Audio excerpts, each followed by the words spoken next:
Friends, welcome back to our channel. இன்றைக்கி நம்ம வந்து எம்ஐயோட 2026 ஸ்குவாட் கெஸ்ஸிங் தான் போட போகிறோம். ஏற்கனவே ஆர்சிபிக்கு நான் இந்த மாதிரி வீடியோ போட்டிருக்கேன், அதை மறக்காமல் பார்த்துட்டு வந்து இது பாருங்கள். அப்புறம் வேறு என்னென்ன டீமுக்கு 2026 ஸ்குவாடு கெஸ் பண்ணி போடணுன்னு வந்து கமெண்ட் பண்ணுங்கள்.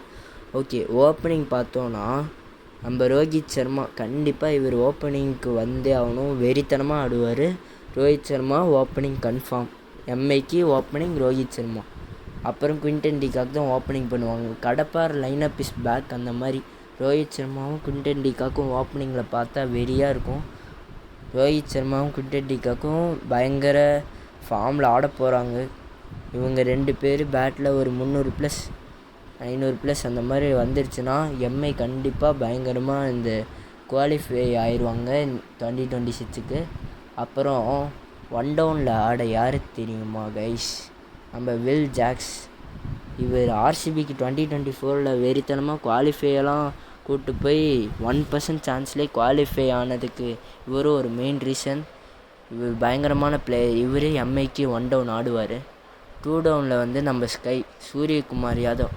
இவர் பாலை வானத்துக்கு மட்டும்தாங்க அடிப்பார். இவர் பாலை பார்த்தாலே இவர் அடிக்கிற பால்லாம் வானத்துக்கு மட்டும்தான் போகும். இவர் ஒரு வெறியான பேட்ஸ்மேன். இவரை பற்றி சொல்லிக்கிட்டே போகலாம். இவர் பயங்கரமான பிளேயர். இப்போ வேறு ஃபார்மில் வேறு வந்துட்டுருக்காரு. ஓகே, நம்பர் 5 பார்க்கும்போது கேப்டன் ஹர்திக் பாண்டியா. கண்டிப்பாக இவர் தான் நம்பர் 5 ஆடுவார். சூப்பராக ஆடிட்டுருக்காரு. இப்போலாம் பயங்கரமான ஃபார்மில் வேறு இருக்கார். சூப்பராக பவுலிங் லைன் அண்ட் லென்த்தும் போடுறாரு, விக்கெட்டும் எடுக்கிறாரு, பேட்டிங்கில் ரன்ஸும் அடிக்கிறாரு. பயங்கரமான ஃபார்மில் இருக்கார் ஹர்திக் பாண்டியா. நம்பர் 6 திலக் வர்மா தான் ஆடுவார். இவர் இந்தியாவுக்கு என்னன்னா 1 டவுன் 2 டவுன் அந்த மாதிரி ஆடினாலும் எம்ஐ பொறுத்த வரைக்கும் ஒரு 6th பிளேஸில் தான் வந்து ஆடுவார். ஹர்திக் அப்புறம் தான் ஆடுவார். லேட்டாக ஆடினாலும் வெறியாக ஆடுவார். இவர் பயங்கரமாக ஆடுவார்.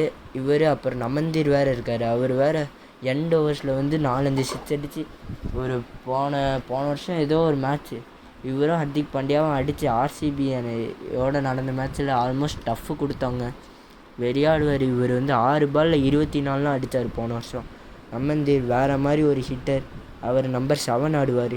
8th பிளேஸில் மிச்சல் சாண்ட்னர். டீசெண்டான ஒரு பேட்டிங் ஆடுவார். நல்ல பயங்கரமான பவுலிங் போடுவார். இவர் தான் எம்ஐக்கு 8th பிளேஸ் ஆடுவார். நம்பர் 9 வந்து ஷார்துல் தக்கூர். ட்ரேட் பண்ணாங்க எல்எஸ்சியிலேருந்து எம்ஐக்கு. நம்பர் 9 இவர் தான் ஆடுவார்னு நினைக்கிறேன். இவர் தான் ஆட வாய்ப்பு இருக்குது நம்பர் 9. நம்பர் 10 வந்து தீபக் சகர். சிஎஸ்கேவோட செல்லக்குட்டி. எம்ஐக்கு போன வருஷமே வந்தாச்சு. போன வருஷம் எம்ஐக்கு டீசெண்டாக போட்டார். இந்த வருஷம் ஒரு நல்ல சீசனாக இவருக்கு அமையணும்னு நினப்போம். நம்பர் 11 ஜஸ்பிரித் பும்ரா. வெறியாக போடுவார். இவரை பற்றி சொல்லவே தேவையில்லை. வேர்ல்டுலே நம்பர் 1 பவுலர்னு கேட்டால் கண்ணை மூடிட்டு பும்ரான்னு சொல்லலாம். அந்தளவு போடுவார் இவர். அடுத்து நம்பர் 12 இம்பேக்ட் பிளேயராக ட்ரெண்ட் போல்ட்டை இம்பேக்ட் பிளேயராக போட்டிருக்கேன். இதுதான் என்னோடய கெஸ்ஸிங் எம்ஏயோட 2026 ஸ்குவாடை பொறுத்த வரைக்கும். என்னடா செஃபியன் ரூத்தோஃபோர்டை இந்த ஸ்குவாட்லேயே போடலன்னு கேட்டிங்கன்னா, ஜிடிக்கு அவர் போன வருஷம் பெருசாக பர்ஃபார்ம் பண்ணல. அதனால தான் ட்ரேடே பண்ணாங்க எம்ஏயோட. அதனால் நான் வந்து அவர் பிளேயிங் 12 வைக்கலை. வேணும்னா இம்பேக்ட்டுக்கு வேணுன்னா வச்சிக்கலான்னு நினைக்கிறேன். எம்ஏ அவர் ஆட வைப்பாங்களா இல்லையான்னு கமெண்ட்டில் சொல்லுங்கள். ஓகே கைஸ், அவ்வளோதான் நம்ம வீடியோ. நெக்ஸ்ட் வீடியோவில் உங்களை சந்திக்கிறேன். பாய்.